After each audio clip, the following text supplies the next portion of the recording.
never understood the distance running. Definitely not built for me. Also not built for me because this guy is not built like that. And that's number 4 on this top 10 point guard list.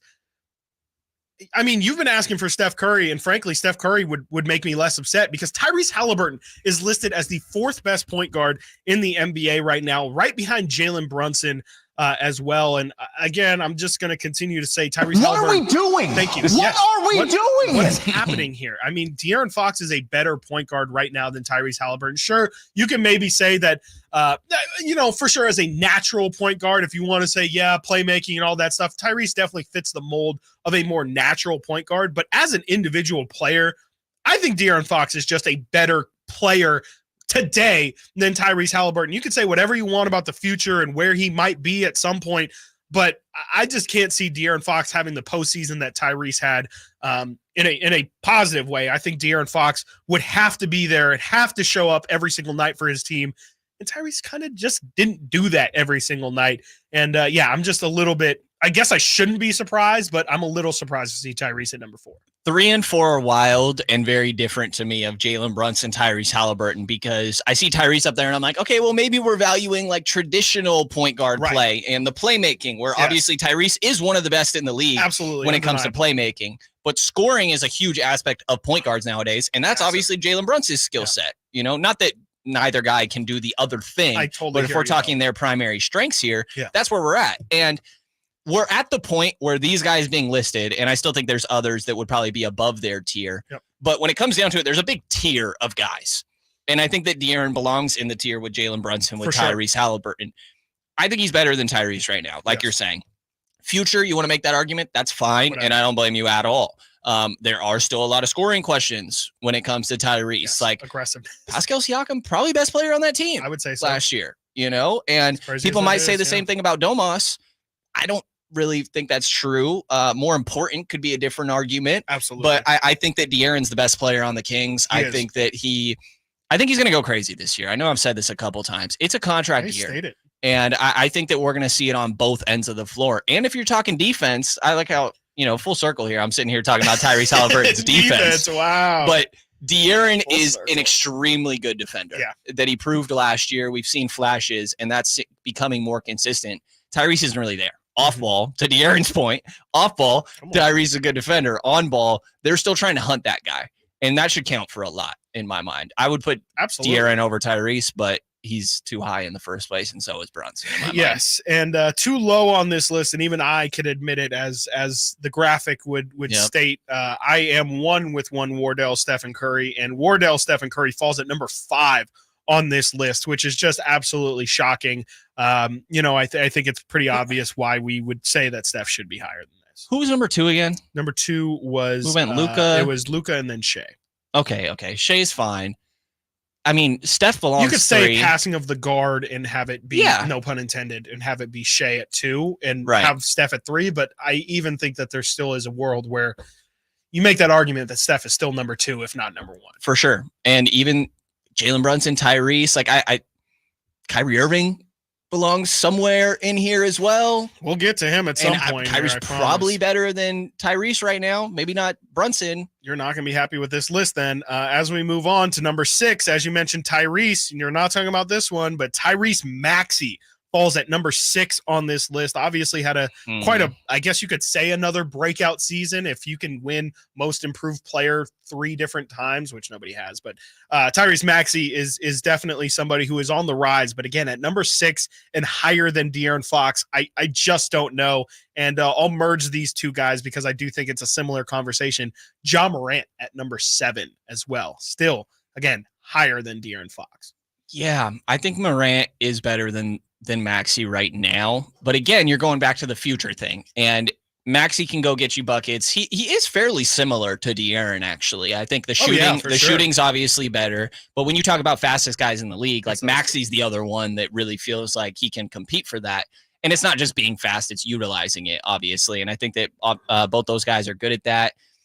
I would still take the playmaking that De'Aaron has. And again, the defense, like I feel like that's getting a little bit overlooked here. And I know the Kings are looked at as a bad defense. I think they finished 14th in the league last year. And I'm one that still has questions on how real that is.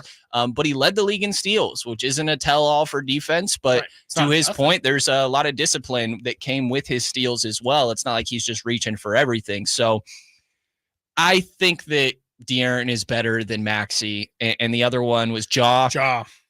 That's the classic they're neck debate. and neck. Yeah, that's a they're classic. neck and neck. The same way that the new one is SGA, and SGA separated himself. But you're right. Since he hasn't played last year, and we're projecting a little bit here, I would put De'Aaron over him, but I'm not going to mind anybody that puts Ja over him. Yeah, it's totally fine, especially when it's a nationally written article. Like, what are we doing? Like, Ja Morant is clearly the more exciting player. Definitely gets the clicks going for sure. That you would really, really have to be invested in your ball knowledge to I think have De'Aaron Fox over Ja Morant without being here in Sacramento and seeing what De'Aaron brings every game.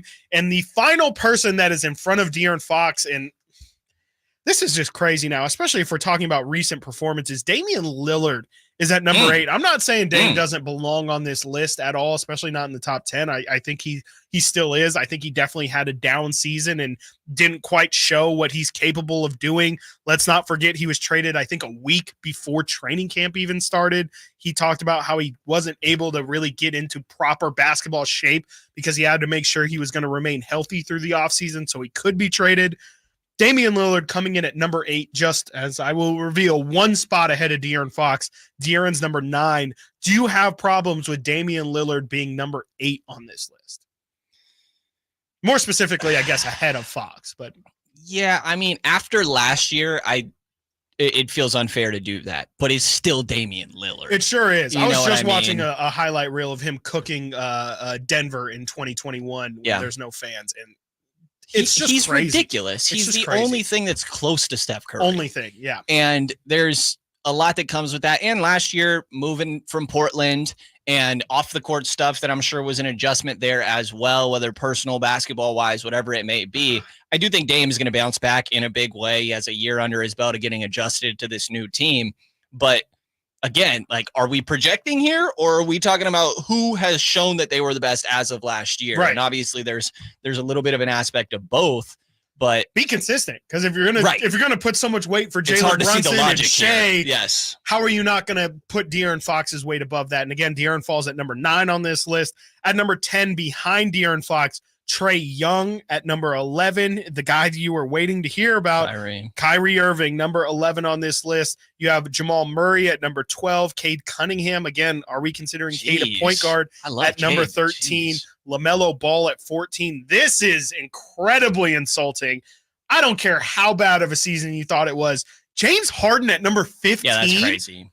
What are we doing? I mean, I hate to take Alan's segment, but what are we doing here? Come on. So again, they do the top 30 on Hoops Hype. We just went through the top 15. You have Luka Doncic at number 1. You have Shai Gilgeous-Alexander at number 2. Jalen Brunson at number 3. Tyrese Halliburton at 4. Steph Curry at 5.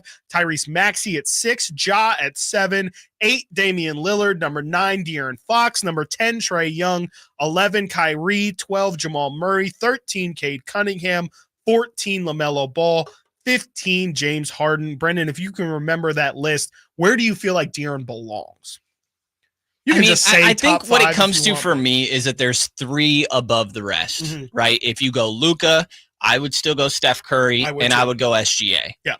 And then after that, there's probably even 5 more names that we didn't mention, a DeJounte Murray, or on the right day, help me out, Cleveland. Darius Garland. Thank you, Darius Garland. Like, there's still Darius a Garland lot of 17 on this list. Yep.